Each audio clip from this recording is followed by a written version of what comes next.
this edition of Big Picture, we will analyze the India-UAE FTA or Free Trade Agreement. Joining me on the program today are JAYANT DASGUPTA, former Ambassador of India at WTO, and Ambassador ANIL, TRIGUNAYAT, a career diplomat. Thank you to both my guests for joining me on this edition of Big Picture. Mr. DASGUPTA, let me start the program with you first. How would you look at this, landmark FTA deal between India and the United Arab Emirates? There are several very striking features about this FTA. The first one is that this was concluded in a record time. It was started in September 2021 and it was concluded last Friday. And as the minister was saying, 88 working days were devoted to completing the negotiations. So people worked day and night to put it together. And the text runs to more than 800 pages. So it is a comprehensive economic partnership agreement. And normally such agreements take months, if not a few years to conclude. So that is the first thing. Second aspect is about the coverage of goods and services. From the UAE side, about 90% of the tariff lines have been offered as on concessional duty, which is zero duty. And then there is a phase-in period that between 5 and 7 years, there would be an addition of the coverage. And finally, 100% coverage would be accorded in 10 years' time. On our side, we have offered about 65% of the lines to the UAE. So this itself is very significant. The third point is that India has been talking to the GCC, of which the UAE is a part, for quite some time now, though to not much avail. And this has suddenly come on the table and it has been concluded. Now, since the UAE has duty-free access to the other 5 members of the GCC, there would be an added incentive, if I may say, on the part of the GCC, and they have shown a great deal of eagerness and interest in concluding the FTA. Our minister has also been quoted as having said that we would like to conclude it before the end of this year. So that would include then Saudi Arabia, Kuwait, Bahrain, Oman, and Qatar, apart from the UAE. And this FTA will act as the template for the larger FTA with the GCC countries. The next point is that Dubai in particular, and there are other ports in the Gulf area, which provide access to the West African market and the Middle Eastern market.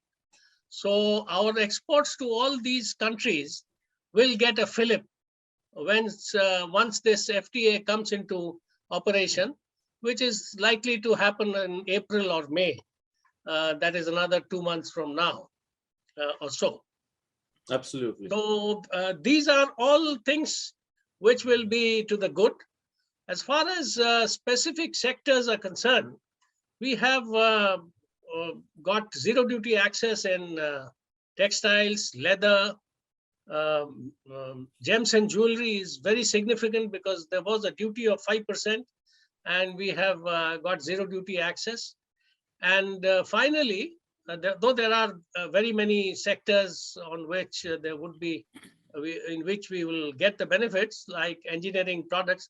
In pharma, I wanted to mention a specific thing that there is an MRA which has been signed in the sense that if a generic drug from India has already received the approval of the US or the UK or any of the 27 European Union countries, then it would automatically be allowed to enter the UAE and be distributed there. So once this comes in, there would be a very significant market access for pharmaceuticals as well. Absolutely. Absolutely. Thank you so much, Mr. DASGUPTA, for summing it up so beautifully for us and, putting it into perspective as to what exactly this whole free trade agreement is all about. Ambassador TRIGUNAYAT, let me come to you now. So what does this mean really as far as India-UAE economic cooperation is concerned? Because this really takes it up a notch. We've, over the last couple of decades, we've seen India and UAE ties blossom and reach new heights, but this really takes it to another level. Yes, Frank, thank you very much. And as Ambassador DASGUPTA has already detailed nearly every major dimension of this comprehensive economic partnership agreement, which in many ways is said to be the new age FTA, as we say. As you know that in the past decade or so, India has been very hesitant in signing any free trade agreements. In fact, we had stopped considering any. And the one with ASEAN was being reviewed again because it did not serve our purpose. So essentially, they were looking for a new kind of a template that could be at least beneficial to India and not just a free trade agreement for that. I remember that with the GCC, we have been negotiating in FTA for a very, very long time. A couple of discussions have happened, but it has not taken off anywhere because of certain concerns of our domestic industry, especially in the petrochemicals, food sectors, and others.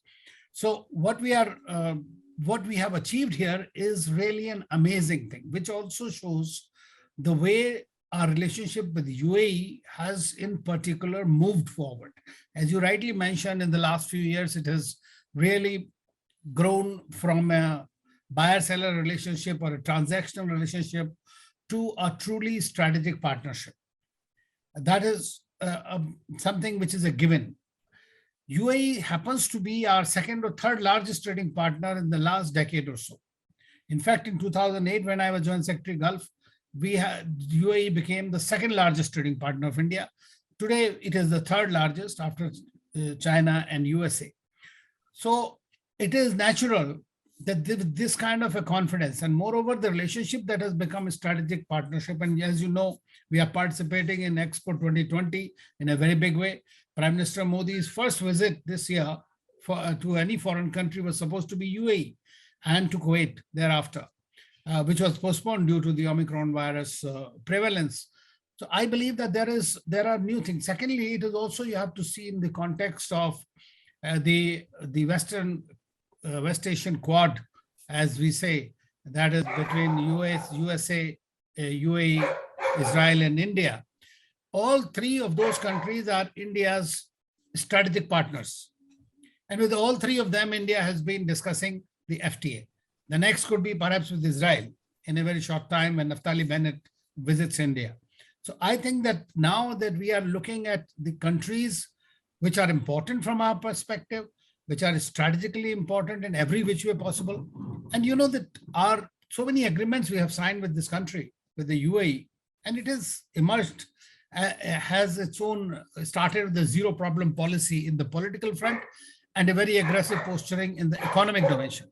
So I think that we are looking at from climate change to conservation to industries to advanced technologies to financial services, fintech, edutech, whatever you name actually.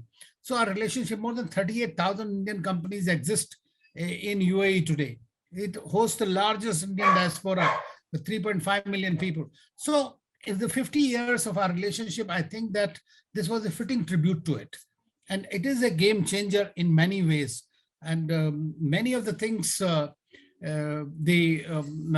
DASGUPTA has already mentioned. But one key thing I would like to mention about is gold, which was very key. We import so much gold, and majority of it comes also from 200 tons of gold we import, and out of which 70 tons last year came from the UAE alone.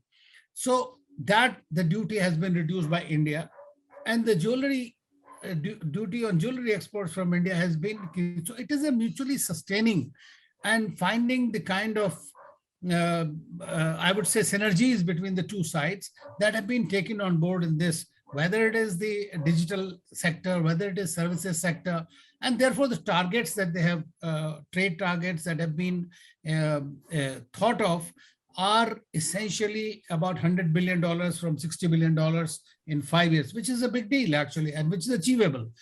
Because see, UAE does not consume all that. UAE is basically a huge transit hub for Indian goods and services. More importantly, this will also lead to greater investments from the UAE. Absolutely. And that's what we are looking at. So about $27 billion of Indian exports will benefit from this, which in my view, a very big achievement. Of course, there will always be certain issues. Of course, they have thought of some mechanisms, some safety measures, as they call it, some TRQs, as they are called. So all these have been inbuilt into it. But imagine a 880-page document in 88 days is indeed a very great achievement. Absolutely, absolutely. And this is where I'd like to bring you in once again, Mr. DASGUPTA. You know, the time frame that this has taken, it's happened in record time, really. It's very difficult to even try and understand how this was done, because if you look at our history with FTAs, with trade negotiations in the past, they've always gone on and on and on. You look at the European FTA, for instance, you know, it's been in the pipeline for a couple of decades now. So what really goes into crashing out all the things that need to be thrashed out and coming up with a document and getting this actually done? What goes into getting something like this done, Mr. DASGUPTA? I think the first point which needs to be borne in mind is that the UAE does not have much of a manufacturing industry. And we have been particularly sensitive about the small scale sector, about the medium enterprises getting affected by other country imports into India. So that is, you know, doesn't enter the picture at all. The second point is our agricultural sector, including dairy, is vulnerable.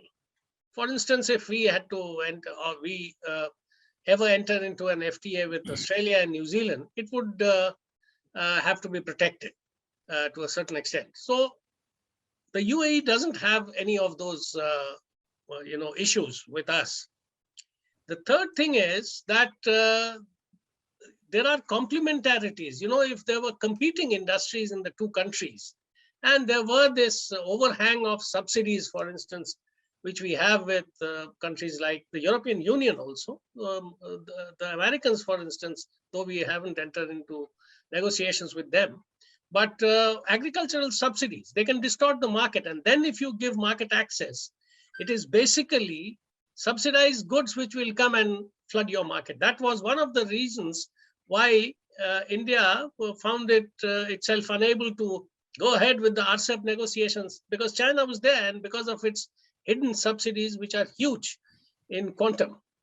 So all these things which come into the picture and which you know, delay the negotiations, which call for very, very detailed negotiations and give and take. I think all of these were taken out of the equation because of the nature of the two economies.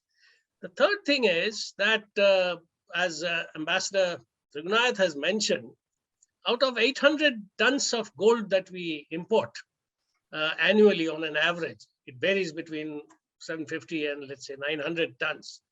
Now, out of that, we imported about 70 tons from the UAE. UAE doesn't produce gold, it buys it from elsewhere. And as we all know, the Dubai and the other centers of the UAE are important hubs from which we import gold. Now, once we give them the tariff rate quota of 1% less, because gold is very expensive, so 1% means a lot of money. So, and this tariff rate quota is 200 tons. So 200 tons of gold, the exports of the UAE of gold to India will jump automatically from 70 to 200 tons out of 800. So 25% of the potential imports of gold into India will be done by UAE. So this is the kind of incentives which were there. And it also needs to be mentioned that the UAE is our perhaps third largest oil exporter and gas exporter. It could be the third or the second largest gas exporter. Now, on all those issues, we also need to have security for our energy purposes, and we need to have joint ventures and investments, two-way flow. Now, the UAE has promised to invest, for instance, in Jammu and Kashmir, and they have taken this forward, and there have been very useful talks on this. They have also promised spending of up to $75 billion in construction activities and other infrastructure development activities, part of which is likely to flow into the Gati Shakti scheme of India. So this is very significant. At the moment, I was reading in the papers, perhaps India's investment in the UAE is much more than the UAE investment into India. So this imbalance will get addressed also as a result of this FTA. So in short, I think the economies were complementary. There were hardly any industries which were competing industries.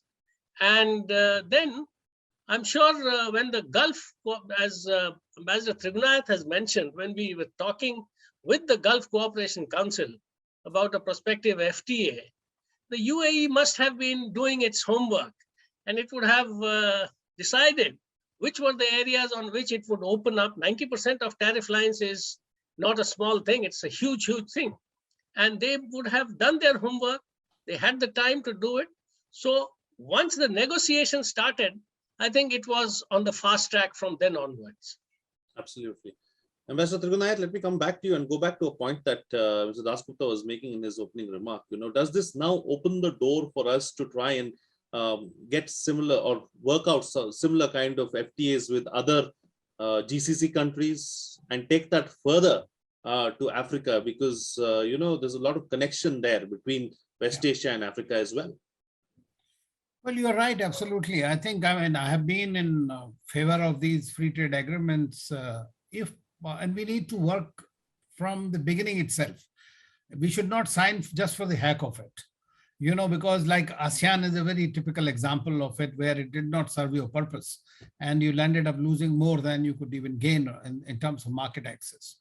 I had suggested, for example, I was ambassador to Jordan, and I had suggested that we could perhaps consider an FTA with them. Why did I? Because that country has the tremendous market access in UAE. They have the tremendous market access with the United States, with the GAFTA, with the whole region. So if you make some country as your base, and some of the Indian origin companies, textiles, they have virtually monopolizing the textile trade from the country for USA and other markets. Then it is one of the biggest shale deposits it has. So there were a lot of possibilities, but at that time we were going slow on the FTA. I think that the government will be innovatively think about these. You rightly mentioned about Africa. I mean, we are doing the agricultural products for food security, food corridors and others in Africa with the UAE in the trilateral partnerships. And we are looking for more in other areas with UAE and Israel and India through the agricultural technologies that have been really brought up by the Israelis and can be used there. Now, Africa, as you know, itself is going through an African Continental Free Trade Agreement, which they have among themselves have signed. I think it is an opportune time for India to tie up with them. So while we are currently discussing the EU, with the European Union, we are discussing currently. There are a lot of problems to deal with, but they have done with China, so they can do so with India as well. We are doing it with the United States, trying to have some kind of a partial agreement, if not the full-fledged one, because there are key issues involved there. Israel, in my view, would be another low-hanging fruit, and that can happen, especially because we are looking at services sector a great deal in that. So we have to be ambitious, but at the same time securing our interest. And if we are able to sign the GCC, India GCC agreement, will take care of the rest of the 6 countries in the region. So that'll be that'll open the ways, because you don't have to then sign with every country the same kind of an FTA within the region or within a membership. So I think we need to work on it. And what I read from the Mr. Piyush Goyal's statement, they have been talking to the Secretary General of the GCC, recently met him, and I think they are working on it. So I think that we are moving in the right direction. Speed will depend on the other party as well. Very true, very true. It can't be one-sided. It has to be a two-way street, and you have to see how the other party also reacts to what we have on the table. So, all right, time to get closing comments now from both the panelists with what next and the best way forward, starting first with you, Mr. DASGUPTA. I think this is a very, very welcome step, and especially when our exports have also started, of course, after a dip, very bad dip during the COVID period. They have started looking up very well, and we will probably, beat all records in terms of our exports this year. So getting new access in markets, newer markets, or existing markets is very, very welcome. And this will give a fillip to our exports. The second point I wanted to mention only in passing is about the geopolitics. That the UAE has agreed to invest in Kashmir itself is a very, very great thing for us. And once we have the whole GCC with us, with trade deepening the relationship between the countries of the GCC on the one hand and India on the other, I think this will give a signal to the OIC, if I may say very plainly, in no uncertain terms, that the time for playing politics over issues should be left to the two countries which are involved in the region, which may have some differences over a boundary, and that should get sorted out amicably across the negotiating table, and the OIC should not get into the picture. So that is the kind of thing which we expect in future. Once we have the GCC agreement in place, and then trade relations move from position of from a low level, let's say, at the moment, to far higher levels, and there is mutual investment also taking place as a consequence of the FTA. Absolutely. And Ambassador TRIGUNAYAT, close the show for us with your concluding remarks. I fully concur with what Ambassador DASGUPTA has said. Absolutely. I would only say that we should try to continue to attract greater investments, especially in strategic oil reserves, in infra, in the startups and innovation sector, fintech, healthcare, logistics and all, in which the UAE has a tremendous advantage. And we should also not forget one thing, that these countries are weaning away from the oil-based economies towards the new sectors, which will open greater opportunities for us. You mentioned about the Indian investments being higher. In fact, we have set up, an Indian company has set up the largest 1,000 megawatt renewable energy solar project in UAE. So Starlink with the Saudi investments and all. So I think that those are the areas in which we need to move forward, identify newer areas of cooperation, which can then be plugged into the CEPA. But greater investments from the UAE in focused areas in India and third country partnerships would go a long way in promoting the trade and investment between our countries. Absolutely. All right, gentlemen, we'll have to leave for that. Thank you so much for joining me on the program. Thank you. And putting things into perspective for us.